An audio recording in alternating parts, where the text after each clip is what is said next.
So you might be in this random situation where for some reason Duolingo is just not working. Now, this can happen for a couple of different reasons, but the number one thing is to understand what is not working with Duolingo, because there's a lot of things that can go wrong. The very first thing I'd recommend doing though is to simply just go through, close out of Duolingo. So just close out of the application in the background and then open up the application one more time. A lot of the times, if you're having issues with Duolingo, if it's hanging on the main display, or if there's some issues like that, then the best thing you can do there is just close out of it, open it back up, and that could very well end up fixing the problem for you. Now, if that doesn't end up working, the next thing I'd recommend doing is to simply just go through and basically update Duolingo.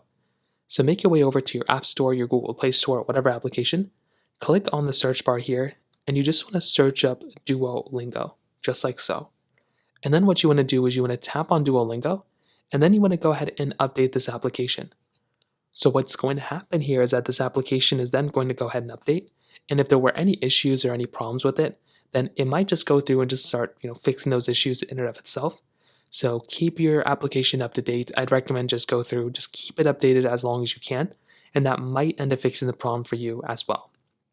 Now, if that's still not working, the next thing I'd recommend doing here is to go, if that's still not working, the next thing I'd recommend doing is seeing if Duolingo is down. And you can do that by going to a website like downdetector.com, isitdownrightnow.com, one of those types of websites. And all you're going to have to do here is scroll through, and if Duolingo is down, it's going to be one of the top websites. So check out the few top websites, see if Duolingo is on here, and if it is, you're probably just going to have to wait it out until they end up fixing the problem. So that pretty much covers it up there. If you have any other thoughts or questions, please let me know in the comment section below. Hit the like button, that would mean so much, but definitely hit that subscribe button. More importantly than everything else, I love every single one of you guys. Hopefully I'll catch you guys in the next video. Peace out till then.